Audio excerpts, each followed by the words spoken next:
Salutations, this is Grem Devel. Welcome back to our Let's Play of The Longing. If you watched the last episode, you'll know that I literally hit stop recording and then hit start recording like one real life second later. So I'm right back with you.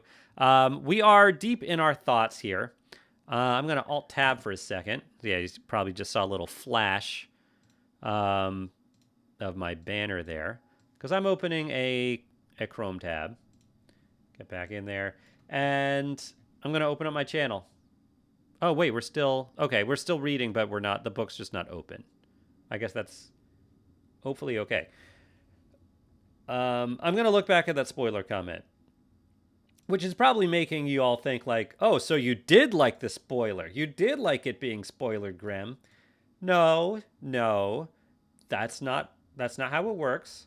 But I since we're doing this, since it was spoiled, and I'm reading this book, we're already doing this. I don't want to be doing the wrong thing. I don't want to be wasting time doing the wrong thing, since there doesn't seem to be any kind of progress bar or indication that we are doing something different or correct here. So, I'm looking at that right now. Hopefully I can find this comment soon.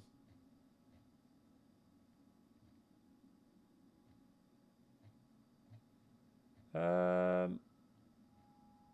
think I probably... Oh, there's the guy. Hold on. I'm not going to say the person's name here because, again, no, I don't want anyone to think I'm harboring ill will here. The person seemed to be genuine and wanting to help. Yeah, okay. All right, here it is. Yeah.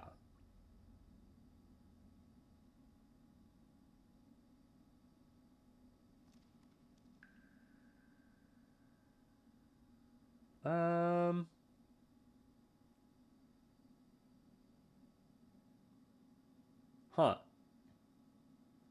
It seemed like maybe we already did it. He said, all right, so I'll just say, the person said, like, he basically watched someone else do it. And he said the person he watched do it was sitting in the chair and read the book Thoughts, which is what we just did, which we kind of came to that conclusion on our own.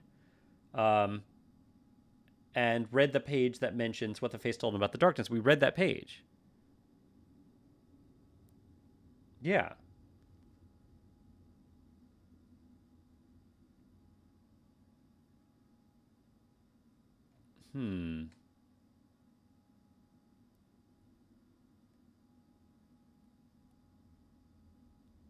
I think maybe we did it.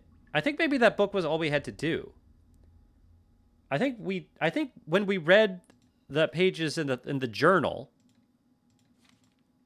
which is also frustrating because if all we had to do was read that journal, I think we would have done that. So several things troubling my mind that I could try to figure out. Here's what we're going to do. We know that he wants more pictures of mites. We read that. We're going to do that first. Are there any 4-color pictures of mites? I don't think so. What about 5-color? Are there 4-color pictures of mites? Are there any pictures called Mite? M-I-T-E. All right. What about 3-color?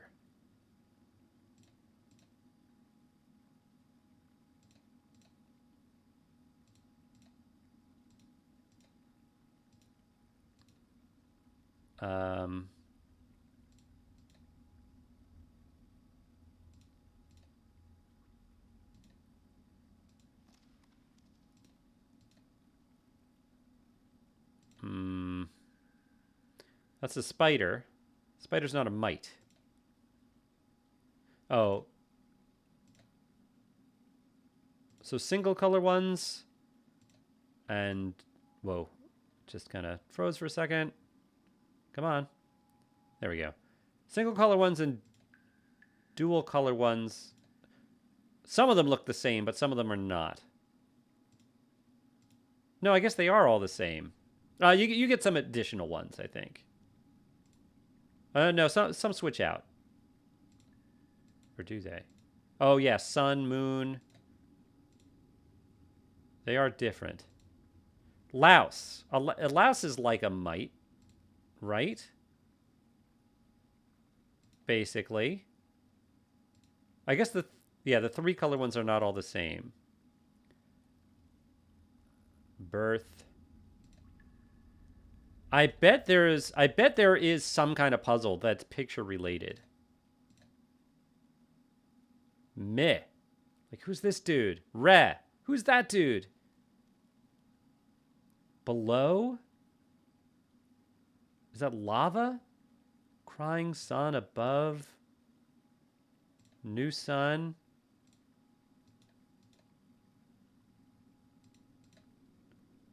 All right. I think we do the louse. Angst, family. Moon King. Savior? Savior looks a lot like that old man in the dream. And family looks like that troll. And angst looks like that nightmare. I kind of want to do a picture of the nightmare. The fugitive because he's stealing mushrooms? All right, first let's get a picture of a louse. What color? It has to be single color. So what do we need more of here? We need more. You do need more blue. I think we need more yellow also. I think a yellow louse. Draw it. Yeah, this looks like it's going to be quick. I kind of want to do a picture of the nightmare.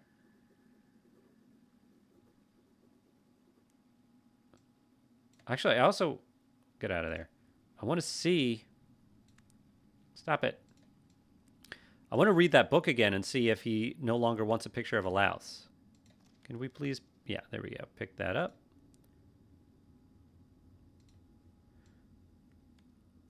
I know I'm spending a lot of time here.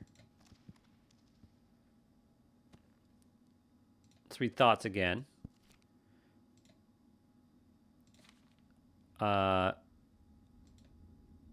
Lice pictures. No, he still feels like he doesn't... That's not something that's crossed off.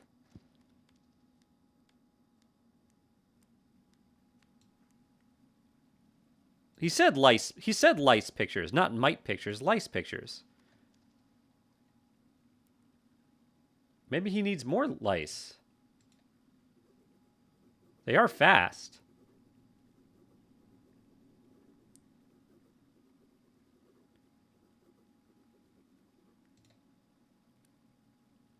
I don't think we need to draw a picture of the nightmare. I think that'll take a while.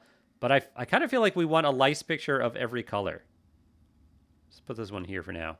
All right, we're going to go back up. We're going to go to the nightmare. Hopefully we have enough time this episode still. I mean, it'll be a long episode.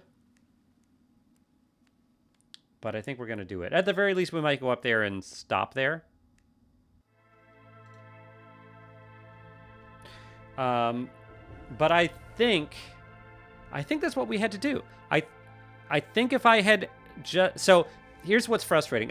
We were on the right track with going to the books. Like, that is something that we would have eventually done because we'd brought it up. And I would have read that book. It was the first book. Realized it was a journal. Seen that picture. Realized that that book gave us clues and stuff because it examined our own thoughts. And then... Yeah, I'll pick that up. Do it. Pick it up. And then we definitely would have returned to this nightmare creature. Hopefully that's what we have to do, but yeah. I mean, it would have taken us... Who knows how long it would have taken us? Because there are things I probably would have tried first. I might have even tried jumping off the cliff first. So... And the next thing we were going to try is... binging on green mushrooms. All right. So we're already like almost 10 minutes into this episode. So last episode I mentioned that I had Dave Skurlock had asked for a couple of different stories. In fact, let me see what the one of which last episode I talked about the formation of the granite accidents. He also wanted to know how I got into tabletop gaming. There was another question too. Let me see if I can find it since I have all these comments open.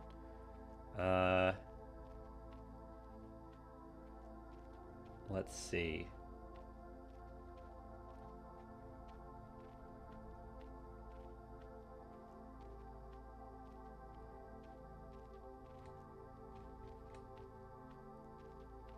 Sorry, I'm reading my comments. Here's the one where I asked about the experiences with role-playing in D&D. The history of the granite accents would be cool.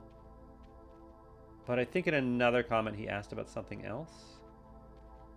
Or was that someone else? Let's see.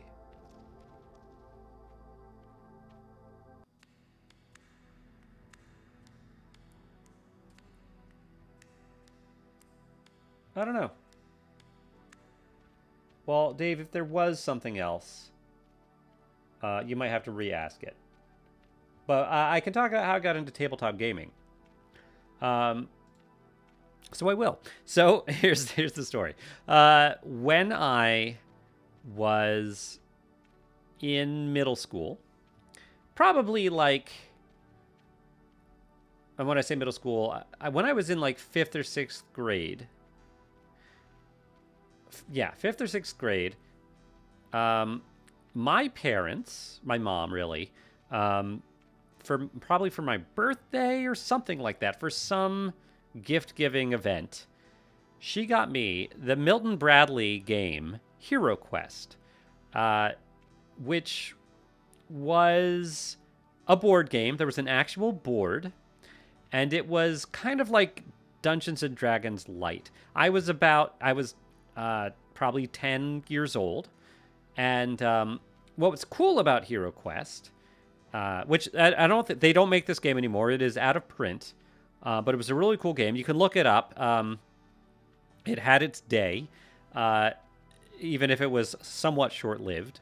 There was a board, and there was the concept of a dungeon master. One character was the dungeon master. One of the players was the dungeon master, and the players, it didn't matter. There were 4 hero characters, and it didn't matter. You could play 2 to 5 players, and if you played less than 5, then some of the non-DM players would play as multiple heroes. And the heroes were a barbarian, a dwarf, an elf, and a wizard, because back then races counted as classes, I guess. And they didn't have polyhedral die. They only had 6-sided die, but there were many dice. Many dice that were rolled, and the dice didn't have numbers on them. They had symbols. They had either skulls for attack, shields for defense, and then I think there was like a chaos symbol or something like that. I can't remember. It's hard. It's been a long time. And what was cool about this was there was a board that had like corridors and rooms on it, but then the game came with a lot of plastic, not just plastic tokens for like or plastic, no, like miniatures. It came with plastic miniatures, not just for the heroes and the enemies, but pieces of furniture. It came with all these 3D things like armor stands and chests and stuff like that, and doorways. And even though the like infrastructure of the map was the same, like the rooms were always the same size, you would never know how it was configured. You would never know where doors would be. Maybe some rooms weren't used at all. There would be secret doors, and you wouldn't know where those would be. The furniture of the rooms was always different. There would be traps. The enemies would be different. So it was very modular, and you could still like do a lot of stuff. And there were like actual published levels. Like the original game had, I don't know how I'm remembering this, but I want to say 15 levels that the heroes had to get through, and they were all different, and there was a story. And of course, all the heroes have different abilities, and the dungeon master gets to see these levels. He knows where the traps are, knows what the story is, knows the layout of everything, and me and my like at the time in like 5th or 6th grade, I had two best friends. We were super nerdy. We were friends because we were super nerdy and really awkward misfits. Didn't really have any other friends but us. No one liked us except us. So naturally, we got into this kind of thing. We started playing Hero Quest, and we loved it. It was a lot of fun. They came out with like 2 expansions to Hero Quest. We got those, and so we got into Hero Quest and we played it a lot, and that was fun. And I think my mom clearly saw that I enjoyed it and liked it, and at some point, I think I was definitely still in middle school. I can't remember exactly how old I was, but I was probably, let's say, like 12, maybe 11 or 12. She got me, again, for some gift-giving event, a boxed set of like a beginner's Dungeons and Dragons. I can't remember what it was called, but it was unlike most Dungeons and Dragons things, it actually looked like a board game. Like it came in a box, a cardboard box that looked like a board game, but there's no board in it. What was in it was a big book of how to play Dungeons and Dragons with an adventure module, like a beginner's adventure module, and a whole bunch of paper, not plastic miniatures, but kind of paper tokens that that would represent different characters and enemies and NPCs and stuff like that. And it didn't come with a board, but it did come with like a fold out map with a grid on it that you used for playing. So my mom got me this, and I'd never played Dungeons and Dragons. I didn't know anybody that played Dungeons and Dragons, but this was Dungeons and Dragons. It said Dungeons and Dragons on the box. This is clearly like 2nd edition rules. It didn't say that on it. It just said Advanced Dungeons and Dragons, or Dungeons and Dragons. I don't know what it said, but at first I was like, oh, really? I was intrigued. My only experience with Dungeons and Dragons up to that point were, well, a couple of things. One, when I was really little, this is before Nintendo, we had a video game system called Intellivision. And if you know what that is, you're awesome. Intellivision, which was also made by Mattel, I had a game. One of the cartridges I had for it was a game called Advanced Dungeons and Dragons, and this is very, very early consoles. This was Intellivision was a rival of Atari. It was that era, and the game was difficult. It was a hard game, but you had this character that would kind of go through these little mazes, and you would have a limited number of arrows, and you'd shoot these like a bat and some other kind of like demon monster, and you'd traverse through this terrain trying to get to this cave, and it was very, very rudimentary. But I enjoyed the game. It was fun. But there wasn't like a story or anything like that. It wasn't super Dungeons and Dragons like. And there was a blob character there too that you had to fight. And there was also the Dungeons and Dragons TV show, like the Saturday morning cartoon show Dungeons and Dragons. And I had maybe seen a few episodes of that, but for my age and what I like, I wasn't super into it. It was okay, but it wasn't like really super my thing. I think just because like I wanted to watch funny stuff, and it wasn't really funny like I wanted things to be. I don't know. And then I think the last thing was that I had heard from when I was really little. I think one of my friends told me that his mom told him that Dungeons and Dragons was like satanic, and people that played it, they would like get hypnotized by it, and it would like curse you, and it was terrible and all this stuff. That's what I had heard from like my friend that apparently had some kind of religious fundamentalist mother. And this was when I was like I was probably like 7 or something when I heard that, or 8. And you probably, if you're into Dungeons and Dragons, you probably know that story. You know that like in the 80s, which is when this would happen, when I was told this, there was like a Hallmark movie that starred Tom Hanks um, that that painted Dungeons and Dragons as this thing that sparked this person to like commit murder, but that's not really how the story went. And anyone that actually plays Dungeons and Dragons knows that that's absolutely rubbish. So, but because it wasn't a new thing in the 80s, but it was still in its like, not a lot of people played it still. It was still only about 10 years old or whatever. And people that were starting to get into it, I don't know, it had its own subculture. People didn't really understand, and people were scared of it. So anyway, I knew that about it. So when my mom bought me this box set of Dungeons and Dragons, I was like, okay, all right, I guess I'll try this. I guess it has my mom's okay. But again, I didn't know anyone else that played it. It's not like, I feel like most people that get into it because they know someone that played it and someone tells them how cool it is, or they see someone else playing it and they say, oh wow, whatever they're doing, that looks really fun. I didn't have that first. I just got the box set. And so that's those same group of friends, those same 2 friends and I, we were all like, okay, let's try this. So we went in my basement and we like opened it up and we read it's the sort of thing where you read the instructions and you just get lost in the instructions. And we made these characters and we tried to follow this first adventure where you kind of break out of this little dungeon prison. And that was the beginning. And middle school, when we were that age, our adventures were not great. Like, we would just improvise everything, and it was all ridiculous. Because when you're like 11 years old and playing Dungeons and Dragons, and when you're three like 11, 12-year-old boys, everything becomes just like a reflection of your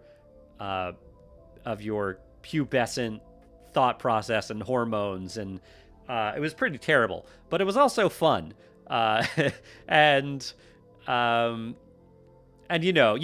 also the kind of thing when you're that young, like you look in the rules for like the coolest equipment and stuff, and you're just like, oh, you found this +5 magic singing sword that makes you all powerful when you're just like a level 1 character, and you break the game and you make things totally unbalanced, and that was really fun. That's how it went.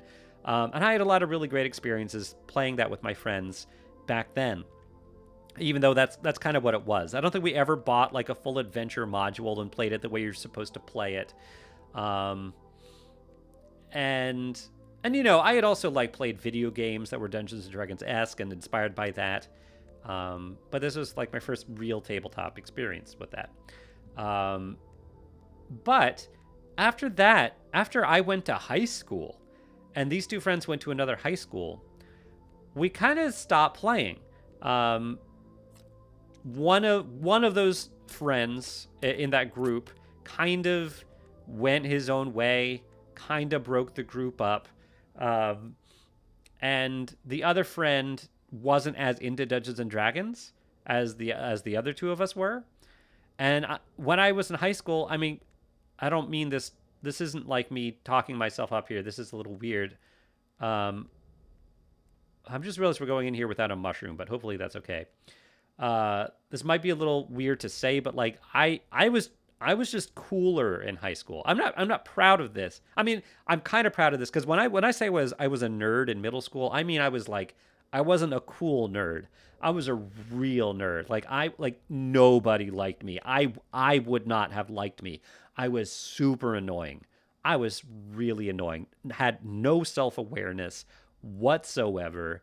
And in high school, I started having a little more self-awareness. And in middle school, not only would I have no self-awareness, but I would still care a lot about what other people thought about me and be upset that people didn't like me, even though, yeah, it was awful. But high school things changed. And high school, like people that I thought were cool started like hanging out with me and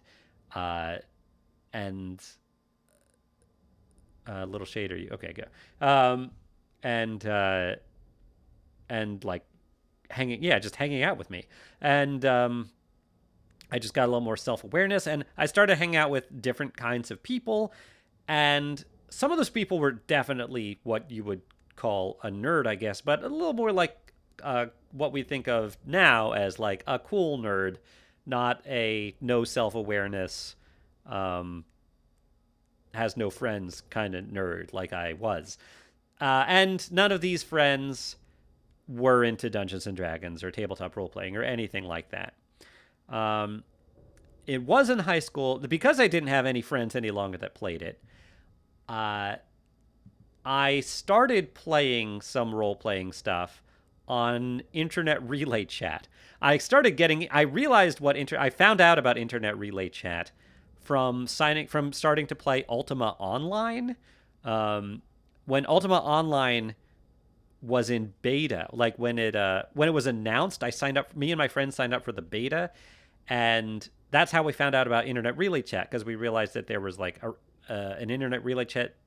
I'm just going to say an IRC channel for Ultima Online, and and people were like starting to form guilds before the game came out, and these guilds had their own IRC channels, and that's how they would all talk to each other. So I was on IRC, and then when I was on IRC, I was like, I wonder if there are channels where people play Dungeons and Dragons over IRC. And I found one. I used to go on the AD&D channel on Dalnet, and I would hang out with those people, and sometimes we would play text-based, just purely text-based internet relay chat Dungeons and Dragons. And some of those games were awesome. And I didn't do that a whole lot, but I did it through college. And some of those games were really memorable. Internet relay chat is a really interesting way to play because, usually when you play in person or even over Roll20 or some virtual way that we often play now, you're put on the spot, and it's kind of hard to be like, some people like describe what their character says and does. Some people act it out and act out like the voice of what their character does. When you play over internet relay chat, you get to take your time to think about what you want to do, to think about what you want your character to say, and then you write it like dialogue. You have a certain text style for your saying stuff, for meta text, and then if your character says something, you just put quotes around it, and you get to have like real conversations with other PCs and NPCs. That's written like in a narrative. You get to describe, think about things and describe them. Think about what you're going to say and write it out. And it really adds a fascinating element to the game. And I kind of miss that. It would be cool to go back to playing tabletop over IRC a little bit. But also, of course, there are a lot of limitations. We had no board. It was really, we would have to you couldn't just post an image. You had to actually send someone a file that they would have to download, and then they would open that image and oh, that's what your character looks like. So there were no maps. You would just have to, it was all just description, and you're keeping notes. And that was cool also. That was cool. All right, I think we're stopped here. We're going to walk a bit until we get to, I know I didn't bring the mushroom, but we're going to walk until we see the cliff, and then we're going to walk back and go up. We know we can see the cliff without a mushroom. Here we go. We can start to see the cliff now. We're going to go back. We're going to go up. Yeah, we're going up. Good, good, good.